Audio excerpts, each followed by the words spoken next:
पाप करता है वह भी कर्म है, पुण्य करता है वह भी कर्म है।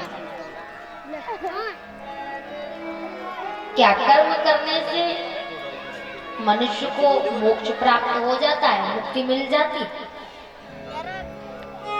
भगवान ने कहा बिल्कुल नहीं। कर्म का बीज कर्म से मारा नहीं जा सकता। बोले तो फिर कैसे मारा जा सकता है? मनुष्य को कर्म से मुक्ति कैसे प्राप्त हो, वो अपने कर्मों से छुटकारा कैसे पाए? क्योंकि एक कर्म करता है तो दूसरा खड़ा है, और दूसरा करता है तो तीसरा खड़ा है, और तीसरा कर्म करके फ्री हो जाए तब तक चौथा खड़ा है। क्रम से छुटकारा कैसे मिले? भगवान ने कहा जीव यदि अपने कर्मों को छोड़ करके वह सिर्फ मेरी शरण में आ जाए, मुझे अपने आप को सौंप दे, उसे कहते हैं अनन्य शरणागति।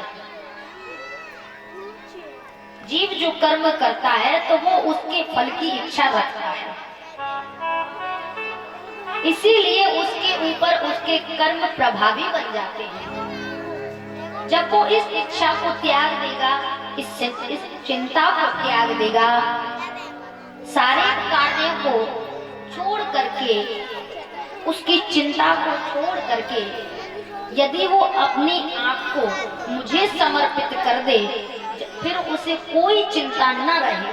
ऐसे नहीं कि उसके मन में जरा सी शंका है, ये नहीं, हृदय से भगवान के चरणों में अपने आप को सौंप देता है, कर्म करता जाता है। भगवान कहते हैं फिर उसके ऊपर कर्म कभी प्रभावी नहीं होते। ये 6 प्रश्न शनकादि ऋषियों से सूत जी महाराज ने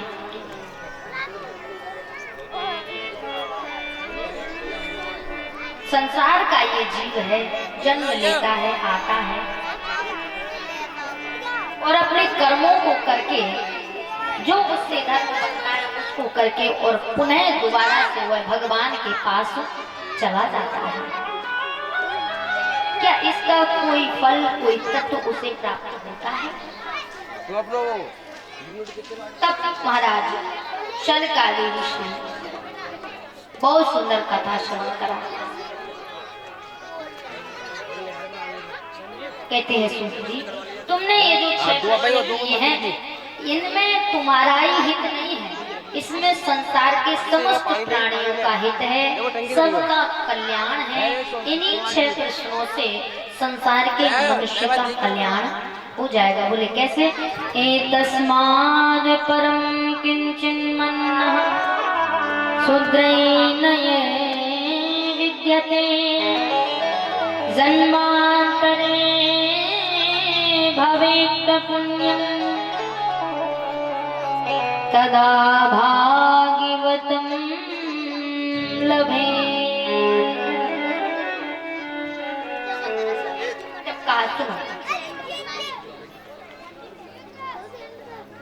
कहा मनुष्य बड़ा स्वार्थी होता है, तो बोले स्वार्थी तो देवता भी। स्वार्थी होना तो स्वाभाविक है, मनुष्य कर्म करता है तो कर्म के साथ ही वह स्वभावी भी बन जाता है।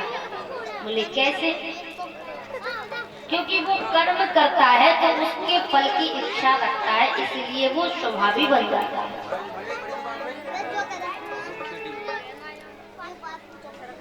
तो स्वाभिमानी तो देवता भी है। बोले क्यों? क्योंकि जब सुखदेव जी महाराज राजा परीक्षित को कथा श्रवण करा रहे थे, तो ये कथा क्या है? ये कथा क्या है? ये 7 दिन के लिए आपके गांव में ये जो पंडाल लगा है, ये मंच लगी है, कथा करने वाले आए हैं, वरुण देवता भी विराजमान है, कलाकार भी आए हैं, ये क्या है? यदि ये सारे दृश्य को यदि आप साधारण दृष्टि से देखते हो तो ये कुछ भी नहीं है। साधारण दृष्टि से देखोगे तो ये साधारण ही है, क्योंकि साधारण सा टेंट लगा है।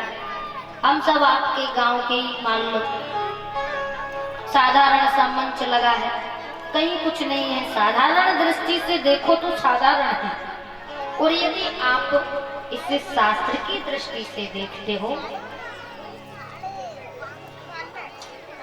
शास्त्र की दृष्टि से देखते हो तो ये क्या है? शास्त्र की दृष्टि से ये कल्प वृक्ष है। शास्त्र की दृष्टि से कल्प वृक्ष है, वह कल्प वृक्ष जो समुद्र मंथन के समय समुद्र से निकला हुआ वो कल्प वृक्ष। कल्प वृक्ष वो होता है कि जिसकी छत्र छाया में बैठ करके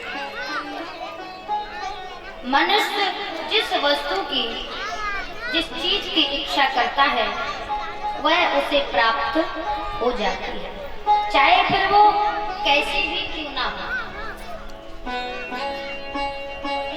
कल्प वृक्ष वो है कि जिसकी छत्र छाया में बैठ करके मनुष्य जो मांगता है उसे वही प्राप्त हो जाता है। ये वह कल्प वृक्ष है।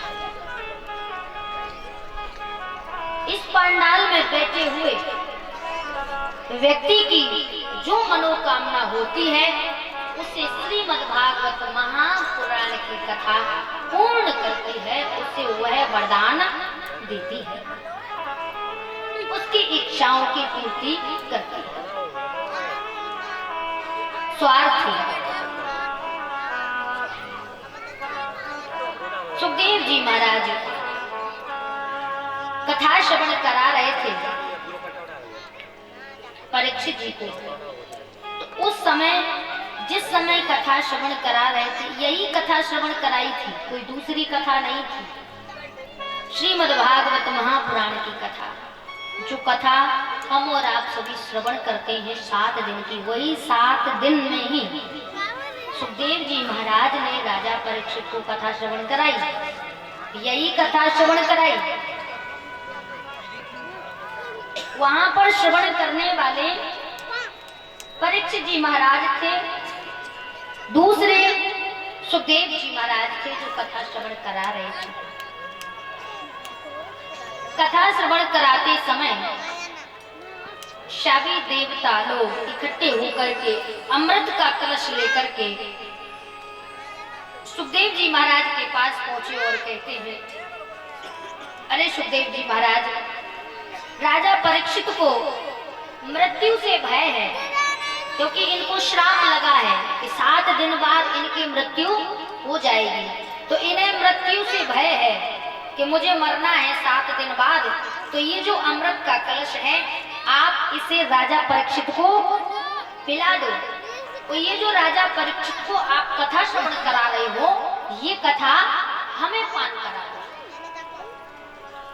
क्योंकि ये जो अमृत है वह सुखदेव जी महाराज ने उसको कांच के समान कह दिया। ये जो अमृत लेकर घूम रहे हो, ये मेरी दृष्टि में कांच है, मेरी दृष्टि में इसका कोई मूल्य नहीं है। हालांकि ये अमृत है, लेकिन मेरी दृष्टि में ये अमृत नहीं है। तो बोले आपकी दृष्टि में अमृत क्या है? बोले मेरी दृष्टि में अमृत भगवान की कथा है। ये जो कलश है ये कांच के समान है, वो मेरी कथा मणि के समान है। मेरी कथा जो है, जो मैं परीक्षित को पिला रहा हूँ, ये मणि है। और जिसे लेकर, जिस अमृत को लेकर के तुम घूम रहे हो, मेरी दृष्टि में ये कांच है। अरे देवताओं, तुम भक्ति शून्य हो। भक्ति शून्य यानी कि शून्य यानी 0, यानी कि तुम्हारे हृदय में भक्ति का कोई भी अंश नहीं है, तुम भक्ति शून्य हो। इसीलिए तुम भगवान की कथा की महिमा नहीं समझ पा रहे हो। अरे देवताओं, तुम इतने स्वार्थी कैसे हो सकते हो? आज मैं राजा परीक्षित को कथा श्रवण करा रहा हूँ, कथा श्रवण करने के बाद राजा परीक्षित का कल्याण होगा, तो तुम यहाँ भी अमृत कलश लेकर के आ गए, कहते हैं कि राजा परीक्षित को अमृत पिला दो और हमें कथा का पानी करा दो। जब राम राजा बनने वाले थे, उस समय समय भी तुम लोगों ने षड्यंत्र रचाया कि राम राजा न बन पाए, राम को वनवास होना चाहिए, राम को राजा नहीं बनना चाहिए, तब भी तुम स्वार्थी हुए। अरे देवताओं, तुम इतने स्वार्थी कैसे हो सकते हो? तब सुखदेव जी महाराज ने देवताओं से कहा, अरे देवताओं, तुम बड़े स्वार्थी हो, तुम बड़े स्वाभिमानी हो, तुम किसी का भी भला होते हुए नहीं देख सकते हो।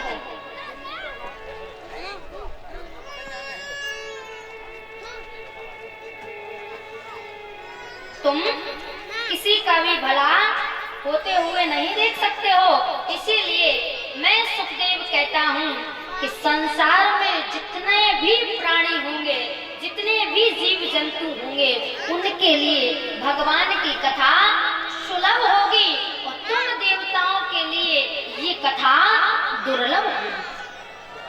जहाँ पर भगवान की कथा होगी, तुम आकाश मार्ग पे लटके हुए वहां से देखते रहोगे और इच्छा करते रहोगे कितनी सुंदर भगवान की कथा हो रही है, हम भी जाके श्रवण करें, हम भी रसपान करें, हम भी आनंद लें, लेकिन ले नहीं पाओ।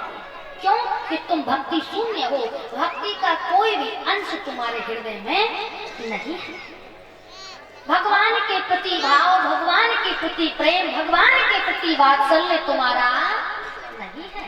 इसीलिए ये कथा भगवान की तुम्हें दुर्लभ है और संसार के हर प्राणी मात्र को यह कथा सुलभ होगी। मैं सुखदेव इस बात को कहता हूँ और ये बात